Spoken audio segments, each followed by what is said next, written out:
some tips and tricks to crack competitive exam। मैं हूं आपके साथ संचिका गुप्ता और आज का हमारा टॉपिक होगा सॉइल। लास्ट क्लास में हमने पढ़ा था एनर्जी रिसोर्सेज और जिसने वो वीडियो देखी है उनके लिए कुछ क्वेश्चंस हैं। तो फर्स्ट क्वेश्चन है, eight which one of the following places was the first atomic power station started. तो वो कौन सा एटॉमिक पावर स्टेशन है जो फर्स्ट टाइम स्टार्ट हुआ था? तो ऑप्शंस है कलपक्कम, राणा प्रताप सागर, नरोरा और तारापुर। तो इन चारों में से फर्स्ट पावर स्टेशन कौन सा है, आपको वो आंसर बताना है मुझे। सेकंड क्वेश्चन है, which one of the following is non renewable source of energy. तो इन चारों में से कौन सा non renewable source of energy है? इसके आंसर्स आपको मुझे कमेंट सेक्शन में बताने हैं। तो जिसको इसके आंसर्स नहीं आते हैं तो वो इस वीडियो के बाद मेरी प्रीवियस वीडियो जरूर देखें ताकि आप भी इसके आंसर्स दे पाएं। तो चलिए स्टार्ट करते हैं। अच्छा, स्टार्ट करने से पहले अगर आपने मेरे चैनल को सब्सक्राइब नहीं किया है तो प्लीज इसको सब्सक्राइब करके बेल आइकन को दबाएं ताकि मैं जब भी वीडियोस डालूं तो उसकी नोटिफिकेशन आप तक तुरंत पहुंच जाए। तो चलिए स्टार्ट करते हैं। सबसे पहले सॉइल की स्टडी को क्या बोलते हैं? तो सॉइल की स्टडी को बोलते हैं पेडोलॉजी। तो study of soil is called pedology. Next, अगर मैं आपसे पूछूं व्हाट इज सॉइल, सॉइल क्या है? तो soil is a mixture of organic matter, minerals, gases, liquids and organisms. तो सॉइल इन सब का मिक्सचर है, organic matters, minerals, gases, liquids and organisms. तो ऑर्गेनिक मैटर क्या होता है? ये मैंने आपको अपने प्रीवियस वीडियो में भी बताया था कि ऑर्गेनिक मैटर क्या होता है। ऑर्गेनिक मैटर वो होता है जो प्लांट्स और एनिमल्स का डेड और डिकेइंग मटेरियल होता है, उसको हम क्या बोलते हैं? Organic matters. फॉर एग्जाम्पल, जब प्लांट्स की लीफ ड्राई हो जाती हैं तो वो ड्राई लीव्स नीचे गिरती हैं, और जब एनिमल्स की डेथ हो जाती है तो जो उनके बॉडी पार्ट्स होते हैं वो सॉइल में ही दबे रहते हैं। तो उसी को हम बोलते हैं ऑर्गेनिक मैटर्स, और उसी ऑर्गेनिक मैटर्स को ह्यूमस भी बोला जाता है। तो ह्यूमस क्या है? Humus is a dead and decaying organic matters of plants and animals. Humus plants और सॉइल के लिए बहुत इंपॉर्टेंट है क्योंकि सॉइल की फर्टिलिटी को इंक्रीज करता है ह्यूमस, और प्लांट्स के लिए वो न्यूट्रिएंट प्रोवाइड करता है। तो ह्यूमस बहुत इंपॉर्टेंट फैक्टर है सॉइल के लिए। अब आप जैसा इस इमेज में देख रहे हैं, मैंने आपको बताया था कि सॉइल जो है वो एयर का मिक्सचर है, वाटर का मिक्सचर है, मिनरल पार्टिकल्स है और ऑर्गेनिक मैटर है। तो सॉइल में जो एयर होती है वो 25% होती है, वाटर 25% होता है और मिनरल पार्टिकल्स 45%, और ऑर्गेनिक मैटर्स जो होते हैं वो 5% होते हैं। और ऑर्गेनिक मैटर्स को भी 3 में डिवाइड किया गया है। ऑर्गेनिक मैटर्स में से 80% जो है वो ह्यूमस होता है, 10% रूट्स होते हैं और 10% ऑर्गेनिजम्स होते हैं। तो सबसे ज्यादा इंपॉर्टेंट सॉइल के लिए क्या होता है? ह्यूमस।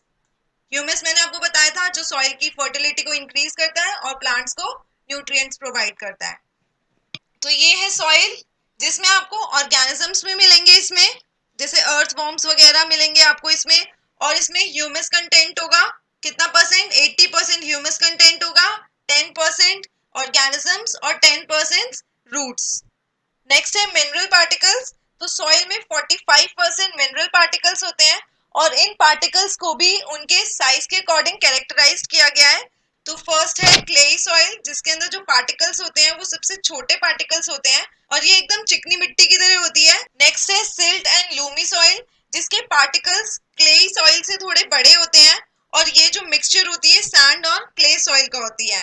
नेक्स्ट है सैंडी सॉइल, जिसमें जो पार्टिकल्स होते हैं वो क्लेई सॉइल और सिल्ट सॉइल से बड़े होते हैं, और ये आप देख रहे हो जैसे इस इमेज में, जिसको हम बोलते हैं रेतीली मिट्टी, जो आपने देखोगे डेजर्ट एरिया में जो होती है वो सैंडी सॉइल होती है। नेक्स्ट है ग्रेवल्स, जिसमें जो पार्टिकल्स होते हैं वो बहुत बड़े साइज के होते हैं, जैसा आप इस इमेज में देख रहे हो, जो पत्थर वगैरह जो होते हैं, रॉक्स, पत्थर, इन सबको हम बोलते हैं ग्रेवल्स। अच्छा, एक इम्पॉर्टेंट पॉइंट है, जिस भी सॉइल के पार्टिकल्स जितने छोटे होंगे उसमें वाटर रिटेंशन की पावर ज्यादा होगी। तो जैसे आप देख रहे हो कि इसमें सबसे छोटे पार्टिकल्स किसके अंदर होते हैं? क्ले के अंदर, तो वो वाटर को ज्यादा रिटेन करके रख सकता है। ग्रेवल्स में पार्टिकल्स का साइज ज्यादा होता है तो उसमें वाटर रिटेंशन पावर कम होती है। तो ये एक इम्पॉर्टेंट पॉइंट है, आगे काम आएगा, उसको याद रखना। नेक्स्ट है सॉइल फॉर्मेशन। तो सॉइल कैसे फॉर्म होता है? तो सॉइल बेसिकली रॉक से बना होता है, और वेदरिंग की वजह से जो वो रॉक्स होती हैं वो टूटने लगती है, वो ब्रेक होने लगती है, और एक टाइम ऐसा आता है कि वो पार्टिकल्स में कन्वर्ट हो जाती हैं, और उसी को हम बोलते हैं सॉइल। समझ में आया? तो सॉइल जो होती है वो रॉक से बनी होती है, और वेदरिंग की वजह से जो वो रॉक्स हैं वो ब्रेक होने लगती हैं, और एक टाइम ऐसा आता है कि वो जो रॉक्स हैं वो पार्टिकल्स में कन्वर्ट हो जाती है और उसी को हम बोलते हैं सॉइल। तो रॉक्स कैसे ब्रेक होती है? तो रॉक्स जो है वो डे टाइम में एक्सपैंड होती है और नाइट में वो कॉन्ट्रैक्ट होती है। तो किस रीजन से होती है? Because of constant rise and fall in temperature, क्योंकि डे टाइम में टेम्परेचर इंक्रीज होता है और नाइट में डिक्रीज होता है। तो उसकी वजह से जो होता है वो रॉक्स में क्रैक आ जाते हैं और वेदरिंग की वजह से वो रॉक्स टूटने लगती है और वो इतनी ब्रेक हो जाती है एक टाइम पे कि वो पार्टिकल्स में कन्वर्ट हो जाती है और उसी को हम बोलते हैं सॉइल। तो इस टाइप से सॉइल का फॉर्मेशन होता है। होप सो समझ में आ गया होगा अब आपको। नेक्स्ट है क्लासिफिकेशन ऑफ सॉइल। तो सॉइल को टू कैटेगरीज में क्लासिफाई किया गया है, एक है उर्वरा और नेक्स्ट है ऊसरा। तो उर्वरा क्या है? उर्वरा है फर्टाइल सॉइल और ऊसरा है इनफर्टाइल सॉइल। तो एंशियंट टाइम में हम फर्टाइल सॉइल को उर्वरा बोलते थे और इनफर्टाइल सॉइल को ऊसरा बोलते थे। अब जैसा आप इस इमेज में देख रहे हैं कि ये जो रॉक्स हैं और फिर एक टाइम पे क्या होगा, ये इतने ब्रेक हो जाएंगे कि ये ग्रेवल्स बन जाएंगे और फिर वही ग्रेवल्स जो है वो पार्टिकल्स में कन्वर्ट हो जाएंगे। नेक्स्ट है लेयर्स ऑफ सॉइल। और लेयर्स ऑफ सॉइल को हम हॉरिजॉन्स भी बोलते हैं। तो टोटल 4 लेयर्स है सॉइल की। फर्स्ट लेयर है ए हॉरिजॉन, जो कि टॉप सॉइल भी है।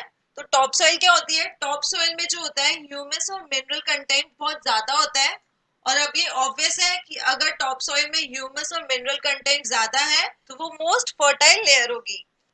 नेक्स्ट है बी हॉरिजॉन, उसको हम बोलते हैं सब सॉइल और इसमें जो ह्यूमस का कंटेंट है वो कम होता है और मिनरल्स ज्यादा होते हैं। नेक्स्ट है सी हॉरिजॉन। सी हॉरिजॉन में प्लांट्स और एनिमल्स की कोई लाइफ नहीं होती। तो जो लाइफ होती है प्लांट्स ए तक और बी तक ही एनिमल्स उसमें होते हैं। फोर्थ है डी हॉरिजॉन, बेड रॉक्स या फिर पेरेंट्स रॉक्स, तो आप इसको कुछ भी बोल सकते हैं। तो मैंने आपको बताया था कि सॉइल की जो फॉर्मेशन होती है वो पेरेंट रॉक से होती है और पेरेंट्स रॉक्स ही जो है वो डिटरमाइन करते हैं कि जो सॉइल का कलर होगा या फिर उसका टेक्सचर जो होगा वो कैसा होगा। ठीक है, तो वो कौन डिसाइड करता है? Parent rocks. तो पेरेंट रॉक्स कौन से होते हैं? मैंने रॉक्स और मिनरल्स चैप्टर में आपको बताया था कि रॉक्स जो होते हैं वो 3 टाइप्स के होते हैं, सेडिमेंट्री रॉक्स, मेटामॉर्फिक रॉक्स और इग्निशियस रॉक्स। तो जिसने वो मेरी प्रीवियस वीडियो नहीं देखी है तो इस वीडियो के बाद देख लें ताकि आप उसको डिटेल में समझ सकें तीनों कौन कौन से रॉक्स हैं। तो ये तीनों रॉक्स ही डिटरमाइन करते हैं कि जो सॉइल का कलर होगा वो क्या होगा और सॉइल का टेक्सचर कैसा होगा।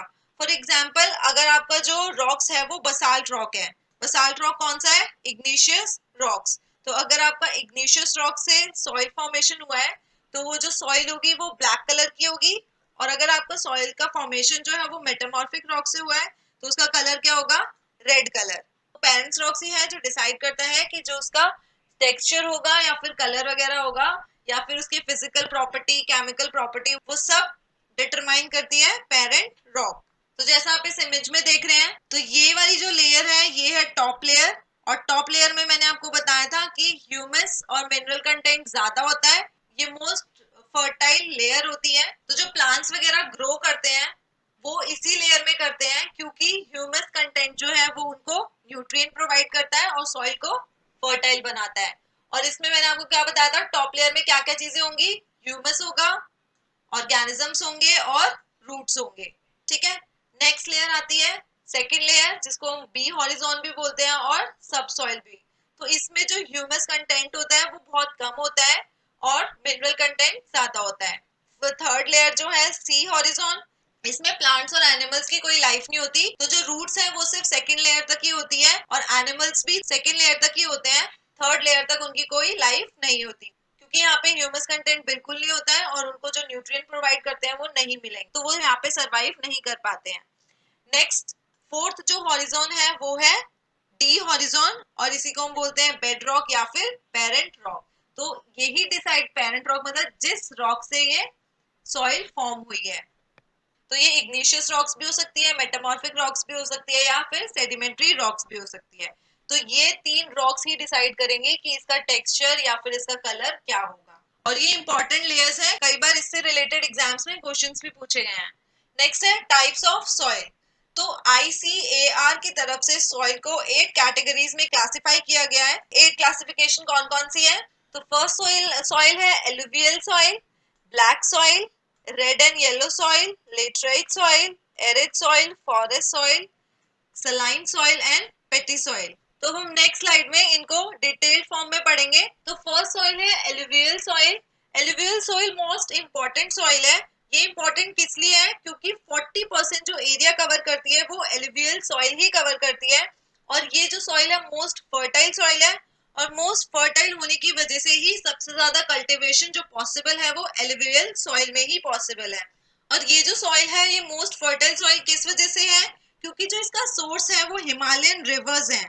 तो हिमालयन रिवर कौन कौन सी है? इंडस रिवर, गंगा रिवर और ब्रह्मपुत्र रिवर। तो ये जो रिवर्स है अपने साथ सेडिमेंट्स को लेके आती हैं, और वो जो सेडिमेंट्स है वो प्लेन एरिया में सेटल डाउन करती है, और उसी से ही वो सॉइल फॉर्म होती है। तो एलुवियल सॉइल किससे फॉर्म हुई है?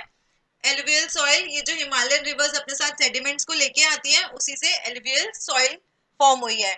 और इसी वजह से ये जो सॉइल है वो मोस्ट फर्टाइल सॉइल है। तो मोस्टली जो ये एलुवियल सॉइल मिलेगी आपको नॉर्दर्न प्लेन्स में मिलेगी। एक बार मैं आपसे बताती हूँ मैं आपको कौन से रीजन में मिलेगी। तो ये जो आप ब्लू कलर से देख रहे हो ये सारा है नॉर्दर्न प्लेन्स। तो जैसे पंजाब, हरियाणा, उत्तर प्रदेश, बिहार, असम, तो इन एरियाज में आपको कौन सी सॉइल मिलेगी? Alluvial soil. तो ये जो सॉइल है मोस्टली उन एरियाज में मिलेगी जहाँ पे रिवर्स हैं, क्योंकि रिवर्स जो अपने साथ सेडिमेंट्स को लेके आएंगी और वो सेडिमेंट सेटल डाउन होंगे। तो एलुवियल सॉइल जो बनती है वो उसी सेडिमेंट से बनती है, और इसीलिए वो फर्टाइल सॉइल है। तो मोस्टली जो आपको मिलेगी वो कहाँ मिलेगी? नॉर्दर्न प्लेन्स में। तो आपने देखा होगा कि सबसे ज्यादा जो कल्टीवेशन होता है वो पंजाब और हरियाणा में ही होता है। और वो क्यों पॉसिबल है? क्योंकि जो इसका सोर्स है वो कौन कौन सी रिवर्स है? इंडस, गंगा और ब्रह्मपुत्र। तो इस सॉइल में जो सबसे ज्यादा कल्टीवेशन होता है वो शुगर केन का होता है, paddy, wheat, rice, oil seeds, pulses. तो इन सब का कल्टीवेशन जो होता है वो एलुवियल सॉइल में होता है। और जो एलुवियल सॉइल है वो पोटाश में रिच है, सबसे ज्यादा पोटाश है, और पुअर है फॉस्फोरस में। एलुवियल सॉइल भी टू टाइप्स की होती है, एक है भांगर सॉइल और एक है खादर सॉइल। तो खादर सॉइल को बोलते हैं न्यू एलुवियल सॉइल, और भांगर सॉइल को बोलते हैं ओल्ड एलुवियल सॉइल। तो खादर सॉइल को न्यू एलुवियल सॉइल किस लिए बोला है? क्योंकि जो रिवर्स होती हैं वो अपने साथ सेडिमेंट्स को लेके आती हैं, और वो सेडिमेंट्स को प्लेन एरिया में डिपॉजिट कर देती हैं, और जो पुरानी लेयर होती है उसको वॉश ऑफ करके न्यू सेडिमेंट्स को डिपॉजिट कर देती हैं। तो उससे क्या बन जाता है? New alluvial soil. तो मतलब क्या होता है उसमें कि पुरानी लेयर्स वॉश ऑफ हो रही है और न्यू लेयर डिपॉजिट होती जा रही है। और भांगर सॉइल जो होती है यानी कि ओल्ड एलुवियल सॉइल, वो जो होती है वो फ्लड एरिया से थोड़ी दूर होती है, और हर साल न्यू डिपॉजिट सेटल डाउन नहीं हो पाते हैं, तो इसीलिए उसे हम बोलते हैं ओल्ड एलुवियल सॉइल। तो एलुवियल सॉइल का जो कलर होता है वो ग्रेइश कलर होता है। नेक्स्ट है ब्लैक सॉइल, रेगूर, ब्लैक कॉटन सॉइल। तो ब्लैक सॉइल को रेगूर सॉइल भी बोलते हैं और ब्लैक कॉटन सॉइल भी बोलते हैं। तो ब्लैक सॉइल को रेगूर सॉइल क्यों बोलते हैं? रेगूर का मतलब ही जो होता है वो होता है कॉटन, और रेगूर सॉइल या ब्लैक सॉइल जो है वो सबसे बेस्ट है कॉटन कल्टीवेशन के लिए। तो कॉटन कल्टीवेशन सबसे ज्यादा किस सॉइल में होती है? ब्लैक सॉइल में। नेक्स्ट है black soil in colour is due to the presence of titaniferous magnetite. तो इसका जो कलर है वो ब्लैक किस वजह से है? टाइटेनिफेरस मैग्नेटाइट की वजह से। नेक्स्ट है black soil covers most of the Deccan plateau which is made up of basalt या इग्निशियस रॉक्स। तो ब्लैक सॉइल का जो फॉर्मेशन हुआ है वो किस पेरेंट रॉक से हुआ है? इग्निशियस रॉक से, मतलब बसाल्ट रॉक से। बेसिकली जो हमारा डेक्कन प्लेट्यू वाला एरिया है वो किस से बना हुआ है? इग्निशियस रॉक से। तो वहां की जो सॉइल है इसीलिए ब्लैक सॉइल है, क्योंकि जो उसका पेरेंट रॉक है वो है बसाल्ट, मतलब इग्निशियस रॉक। तो मैं आपको मैप से बताती हूँ एक बार कौन सा एरिया है। तो ये वाला जो एरिया है ये पूरा है हमारा डेक्कन प्लेट्यू। तो डेक्कन प्लेट्यू में जो सॉइल होगी वो कौन सी होगी? Black soil. ये डेक्कन प्लेट्यू बेसिकली फॉर्म कैसे हुआ है? मतलब यहाँ पे ये जो फॉर्म हुआ है वो पूरा इग्निशियस रॉक से बना है, जो कि है बसाल्ट रॉक। तो मैंने आपको बताई थी कि ये इग्निशियस रॉक्स जो है वो कैसे बनती है। जो सेकेंड लेयर है अर्थ की, मैग्मा, तो जब वॉल्केनिक इरप्शन होता है और मैग्मा अर्थ सरफेस पे आता है और वो अर्थ सरफेस पे आके कूल डाउन हो जाता है, तो उससे क्या बनता है? Igneous rocks. तो ये जो पूरा डेक्कन प्लेट्यू वाला एरिया है वो सब किससे बना हुआ है? इग्निशियस रॉक से, और इसीलिए इसका कलर जो है वो ब्लैक कलर है सॉइल का। तो ब्लैक सॉइल आपको कहाँ कहाँ मिलेगी? महाराष्ट्र में, मध्य प्रदेश, गुजरात, या ये जो आंध्र प्रदेश वाला एरिया है इस साइड। तो ये सारा जो हमारा है डेक्कन प्लेट्यू। और यहाँ पे कौन सी सॉइल होगी? Black soil.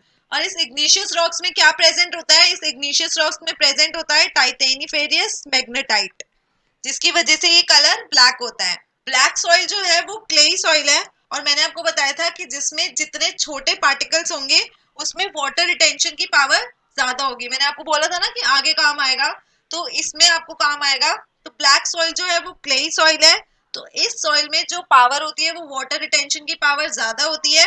नेक्स्ट पॉइंट है black soil become sticky when wet and shrink when dried. तो जब सॉइल गीली होती है तो वो बहुत स्टिकी हो जाती है, बहुत चिपचिपी लगती है, और जब ये जो सॉइल ड्राई हो जाती है तो वो श्रिंक हो जाती है, और जिसकी वजह से सॉइल में क्रैक्स आ जाते हैं। तो इन क्रैक्स की वजह से ही सॉइल जो है वो सेल्फ फ्लोइंग कर पाती है, इसीलिए इस सॉइल को सेल्फ फ्लोइंग सॉइल भी बोलते हैं। नेक्स्ट है soil is rich in line, magnesia, iron, aluminium, potash. ठीक है, तो सॉइल जो रिच है वो लाइम, मैग्नीशिया, आयरन, एल्यूमिनियम और पोटैश में है, और जो पुअर है वो फास्फोरस में है। और सेम इसमें भी था, एलुवियल सॉइल भी जो है वो रिच पोटैश में है और पुअर फास्फोरस में है। तो ब्लैक सॉइल के कौन कौन से इंपॉर्टेंट पॉइंट्स हैं? ब्लैक सॉइल को रेगूर सॉइल बोलते हैं, और रेगूर सॉइल मतलब कॉटन कल्टीवेशन के लिए बेस्ट सॉइल है ये। और ये जो सॉइल है वो डेक्कन प्लेट्यू वाले एरिया में मिलती है। नेक्स्ट है ये सॉइल क्लेई सॉइल है, मतलब कि इसमें वाटर रिटेनिंग पावर ज्यादा है। और इस सॉइल को सेल्फ फ्लोइंग सॉइल भी बोलते हैं, क्योंकि इसमें क्रैक्स की वजह से ये खुद से फ्लोइंग कर पाती है। और ये रिच है लाइम में, मैग्नीशियम में, और पुअर है फास्फोरस में। तो ये पांच छह पॉइंट्स है जो आपको याद रखने हैं। एग्जाम पॉइंट ऑफ व्यू के लिए सबसे इंपॉर्टेंट सॉइल जो है वो ब्लैक सॉइल ही है। ब्लैक सॉइल से रिलेटेड बहुत बार क्वेश्चंस पूछे गए हैं। तो नेक्स्ट सॉइल है रेड एंड येलो सॉइल। तो रेड एंड येलो सॉइल का जो फॉर्मेशन हुआ है, जो इसका पेरेंट रॉक है वो है मेटामॉर्फिक रॉक। मैंने आपको पहले भी बताया था, मेटामॉर्फिक रॉक से अगर कोई सॉइल बनेगी तो वो होगी रेड सॉइल। और रेड और येलो सॉइल जो है वो लो एरिया रेनफॉल में मिलती है। तो ये सॉइल जो है वो पुअर है नाइट्रोजन में, फास्फोरस में और ह्यूमस कंटेंट में। नेक्स्ट पॉइंट है, अब ये जो सॉइल है वो रेड कलर की किस लिए दिखती है? इसमें क्योंकि फेरिक या आयरन ऑक्साइड ज्यादा है, इस वजह से जो इसका कलर है वो रेडिश कलर दिखता है। तो रेडिश कलर किस लिए है? फेरिक और आयरन ऑक्साइड की वजह से। और इस सॉइल को रेड एंड येलो सॉइल किस लिए बोलते हैं? क्योंकि रेड जो है वो फेरिक ऑक्साइड की वजह से है, और येलो कब होती है? जब ये सॉइल वाटर को एब्सॉर्ब करती है तो ये येलो कलर की दिखती है। नेक्स्ट सॉइल है लेटराइट सॉइल। तो laterite soil has been derived from the Latin word later which means bricks। तो लेटराइट जो वर्ड फॉर्म हुआ है वो लेटर से हुआ है, जिसका मतलब है ब्रिक्स। और क्यों? क्योंकि ये जो सॉइल जब तक गीली होती है तब तक स्टिकी होती है, और जब ये सूख जाती है तो ये ब्रिक्स की तरह हार्ड हो जाती है। और जो ब्रिक्स बनती है वो लेटराइट सॉइल से ही बनती है। जो हाउस कंस्ट्रक्शन वगैरह में ब्रिक्स यूज करते हैं वो लेटराइट सॉइल से बनी होती है। तो laterite soil develops in area with high temperature and high rainfall. तो जहाँ पे हाई टेम्परेचर और हाई रेनफॉल होता है वहां पे कौन सी सॉइल मिलती है? Laterite soil. This soil is the result of intense leaching due to the heavy rain. ये इंपॉर्टेंट है क्योंकि ये एग्जाम्स में बहुत बार पूछा है कि लिचिंग प्रोसेस से कौन सी सॉइल फॉर्म होती है। तो लिचिंग प्रोसेस क्या होता है? अब ये जो सॉइल है वो जहाँ पे हैवी रेनफॉल या हाई टेम्परेचर होता है वहीं पे मिलती है। तो ये किस वजह से मिलती है? हैवी रेनफॉल की वजह से जो टॉप लेयर होती है सॉइल की वो रिमूव हो जाती है, और इसी प्रोसेस को हम बोलते हैं leaching process. Next, laterite soil are mostly deep to very deep. और ये सॉइल जो है वो थोड़ी डीप में मिलती है। ये डीप में किस लिए मिलते हैं? क्योंकि लिचिंग प्रोसेस की वजह से, मतलब हैवी रेनफॉल की वजह से जो होता है वो टॉप लेयर रिमूव हो जाती है, और ये जो लेटराइट सॉइल मिलती है वो थोड़ी नीचे मिलती है, और ये डीप में मिलती है, इसीलिए ये जो है वो एसिडिक सॉइल है। एसिडिक सॉइल मतलब इसका पीएच वैल्यू जो है वो 6 से कम है। अब साइंस में हमने पढ़ा होगा एसिडिक और अल्कलाइन। तो एसिडिक कब होता है? जिसकी पीएच वैल्यू 7 से कम होती है वो एसिडिक होता है, और जिसकी पीएच वैल्यू 7 से ज्यादा होती है वो अल्कलाइन होती है। तो अगर सॉइल की पीएच वैल्यू 6 to 7 होगी तो मतलब कि वो कल्टीवेशन के लिए सबसे बेस्ट सॉइल है, और अगर 6 से कम है तो वो एसिडिक सॉइल होगी, और अगर 6 से ज्यादा है तो वो अल्कलाइन सॉइल होगी। एसिडिक सॉइल जो है वो मोस्टली हैवी रेनफॉल वाले एरिया में मिलती है, और अल्कलाइन सॉइल जो है वो लेस रेनफॉल वाले एरिया में मिलती है। अब अगर हमें एसिडिक सॉइल में एसिड की अमाउंट कम करनी है ताकि वो सॉइल कल्टीवेशन के लिए बन सके तो हम क्या करेंगे, उस एसिडिक सॉइल में लाइम का यूज करेंगे। और अगर अल्कलाइन ज्यादा है, अगर अल्कलाइन की अमाउंट हमें कम करनी है ताकि वो कल्टीवेशन के लिए बन सके, तो इसमें हम क्या यूज करेंगे, जिप्सम। तो अगर आप इसमें जिप्सम यूज करोगे तो अल्कलाइन की अमाउंट कम हो जाएगी, अगर आप लाइम यूज करोगे तो इसकी एसिडिक अमाउंट कम हो जाएगी, तब हम इस सॉइल को कल्टीवेशन के लिए यूज कर सकते हैं। तो ये पॉइंट बहुत इंपॉर्टेंट है, ये याद रखना कि अगर हमें एसिडिक की अमाउंट कम करनी है तो हम लाइम का यूज करेंगे, और अल्कलाइन की अमाउंट कम यूज करनी है तो हम जिप्सम का यूज करेंगे। नेक्स्ट पॉइंट है, this soil is very useful for growing T, coffee and cashew nuts. तो यहाँ पे सबसे ज्यादा जो कल्टीवेशन होता है वो टी का, कॉफी का और कैश्यू नट्स का होता है, और कैश्यू नट सबसे ज्यादा जो कल्टीवेशन होता है वो केरला में होता है। Next, this soil is rich in iron and aluminium. तो ये सॉइल सबसे ज्यादा रिच है आयरन और एल्यूमिनियम में, और पुअर है nitrogen, potash, lime and humus. Next soil है एरिड सॉइल या फिर डेजर्ट सॉइल। तो इसको एरिड सॉइल भी बोलते हैं और डेजर्ट सॉइल भी बोलते हैं। इसका जो कलर होता है रेड टू ब्राउन, मतलब रेड कलर से ब्राउन कलर तक का होता है, और इसका टेक्सचर जो होता है वो सैंडी सॉइल होता है और सलाइन इन नेचर। नेक्स्ट, ये जो सॉइल होती है वो सैंडी सॉइल होती है और सलाइन इन नेचर होती है, मतलब इसमें नमक का कंटेंट ज्यादा होता है।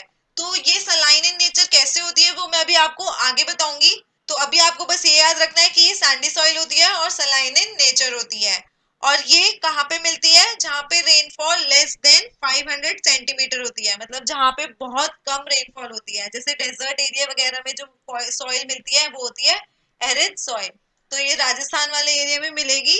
नेक्स्ट है सलाइन सॉइल या फिर ऊसरा सॉइल। तो सलाइन सॉइल मतलब जहाँ पे सॉल्ट का कंटेंट बहुत ज्यादा होता है उसे हम बोलते हैं सलाइन सॉइल, और इस सॉइल में जो है वो सोडियम, पोटेशियम, मैग्नीशियम का कंटेंट बहुत ज्यादा है, इसलिए ये सॉइल इनफर्टाइल सॉइल है। अब अगर ये इनफर्टाइल सॉइल है तो यहाँ पे वेजिटेशन और कल्टीवेशन तो पॉसिबल ही नहीं है, इसलिए इस सॉइल को हम बोलते हैं ऊसरा सॉइल। मैंने आपको बताया था ना, ऊसरा हम किसको बोलते हैं, इनफर्टाइल सॉइल को। अब इस सॉइल में सॉल्ट कंटेंट कैसे बढ़ जाता है, तो सलाइन सॉइल जो है वो मोस्टली कोस्टल एरियाज में मिलती है जहाँ पे ड्राई क्लाइमेट होता है, और कोस्टल एरिया के आसपास जो है वो सी होता है। तो सी वाटर में जो होता है वो सलाइन की अमाउंट बहुत ज्यादा होती है। तो जब सी वाटर डेल्टा में एंटर करता है तो ड्राई क्लाइमेट की वजह से जो होता है वाटर एवापोरेट होता है, और जब वो वाटर एवापोरेट होता है तो सॉइल जो है वो टॉप लेयर में डिपॉजिट हो जाता है, और जो वाटर है वो एवापोरेट हो जाता है। समझ में आया? तो ये सलाइन सॉइल जो आप मोस्टली देखोगे वो रन ऑफ कच्छ वाले एरिया में देखोगे, क्योंकि वो सारा कोस्टल एरिया है। तो जैसा आप इस इमेज में देख रहे हो कि ये जो पूरा व्हाइट व्हाइट पोर्शन है, ये पूरा व्हाइट जो पोर्शन है ये सॉल्ट है। अगर आप कभी रन ऑफ कच्छ में जाओगे तो आप देखोगे ये जो पूरी सॉइल डिपॉजिट हो रखी है ये पूरी व्हाइट लेयर से ढकी हुई है, और ये जो व्हाइट लेयर है वो क्या है, सॉल्ट है। अब कोस्टल एरिया के अलावा सॉइल वहां पे भी मिलती है जहाँ पे एक्सेसिव इरिगेशन होता है। एक्सेसिव इरिगेशन जो होता है वो सॉइल के कंटेंट को इंक्रीज कर देता है। वो कैसे, क्योंकि जब आप एक्सेसिव इरिगेशन करते हो, मतलब जब आप ग्राउंड वाटर को पंप आउट करते हो, तो ग्राउंड वाटर के साथ जो है वो सॉइल कंटेंट भी आता है। तो सॉइल कंटेंट जो होता है वो तो टॉप लेयर में डिपॉजिट हो जाता है, और वाटर जो होता है वो एवापोरेट हो जाता है। तो उसको हम कैपिलरी एक्शन भी बोलते हैं, और जिसकी वजह से जो सॉइल कंटेंट इंक्रीज हो जाता है। तो ये जरूरी नहीं है कि ये कोस्टल एरियाज में भी मिलेगा।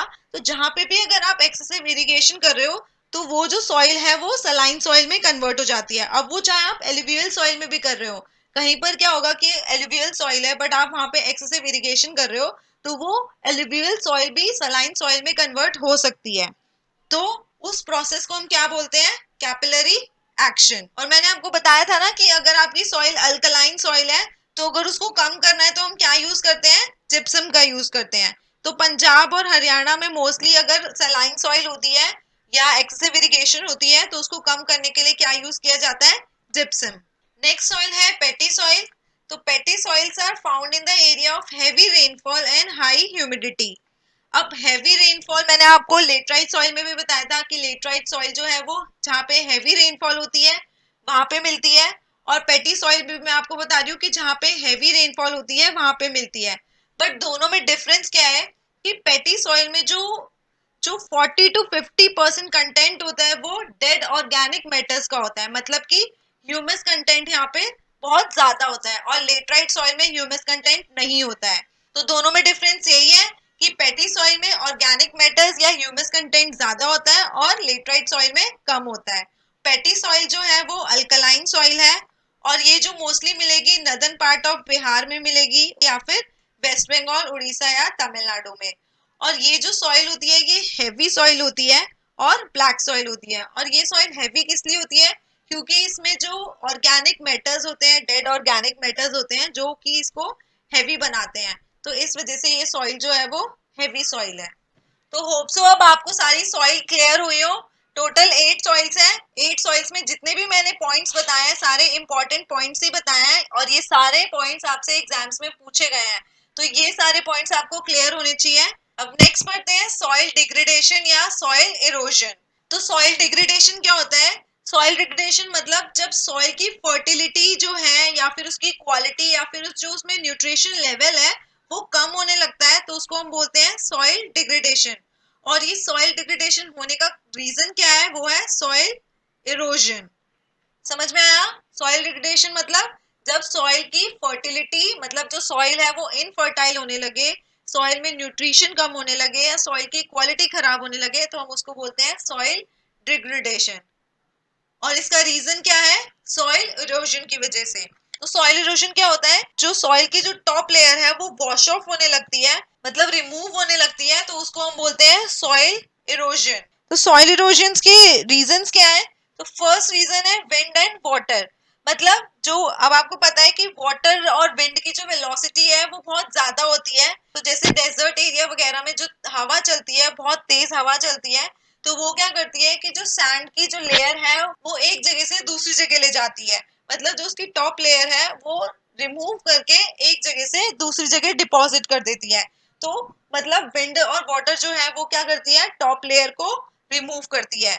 और वाटर जैसे कि रिवर्स वगैरह फ्लो करती हैं, तो रिवर्स क्या करती हैं? अपने साथ सेडिमेंट्स को लेके जाती हैं, सॉइल को लेके जाती हैं, तो वो मतलब फर्स्ट लेयर जो ऊपर की टॉप लेयर है वो उसको रिमूव करती हुई एक जगह से दूसरी जगह ले जा रही है, तो वो क्या हो रही है? सॉइल इरोजन हो रहा है, मतलब उसका टॉप लेयर रिमूव हो रही है। नेक्स्ट रीजन क्या है? डिफॉरेस्टेशन। अब डिफॉरेस्टेशन मतलब अगर आप पेड़ों को कट कर दोगे, जो ट्रीज की रूट्स जो होती हैं वो सॉइल को होल्ड करके रखती है, तो अगर आप ट्रीज को कट कर दोगे तो वो जो सॉइल है वो लूज हो जाएगी और जब बारिश वगैरह आएगी तो बारिश क्या होगी? सॉइल को इजीली फ्लो करके ले जाएगी। तो डिफॉरेस्टेशन की वजह से भी क्या होता है? सॉइल इरोजन होता है। और प्लांट्स जो है वो सॉइल की फर्टिलिटी को भी इंक्रीज करता है। नेक्स्ट है ओवरग्रेजिंग। ओवरग्रेजिंग मतलब जब प्लांट्स वगैरह जो है वो ग्रास को खाते हैं, तो कई बार क्या होता है कि वो ग्रास के साथ साथ सॉइल भी आ जाती है, तो मतलब उसकी जो टॉप लेयर है वो भी रिमूव हो जाती है, तो उसकी वजह से भी क्या होता है? सॉइल इरोजन हो जाता है। या overuse of chemical fertilisers या पेस्टिसाइड्स, अगर ज्यादा पेस्टिसाइड्स या फर्टिलाइजर्स यूज करो तो उसकी वजह से भी सॉइल इरोजन होता है। कंस्ट्रक्शन पर्पस के लिए भी सॉइल इरोजन होता है, आप सॉइल को रिमूव करते हो। या फिर ओवर इरिगेशन हो गया, उससे भी क्या होता है? सॉइल इरोजन होता है। तो ये सारे जो पॉइंट्स हैं ये है सॉइल इरोजन के पॉइंट्स, किस किस रीजन से सॉइल इरोजन होता है। नेक्स्ट है types of soil erosion.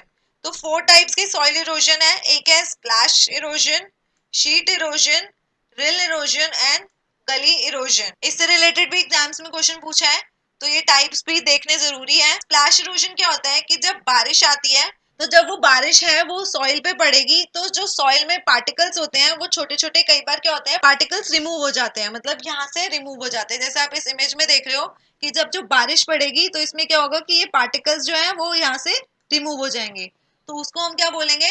Splash या रेन ड्रॉप इरोजन। तो उसकी वजह से भी क्या होता है? सॉइल इरोजन हो जाता है।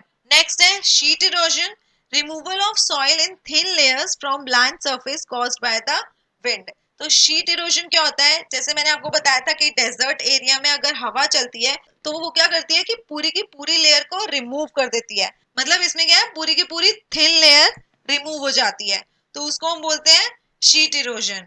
नेक्स्ट है रिल इरोजन। तो erosion takes place through narrow channels और हेड कट्स।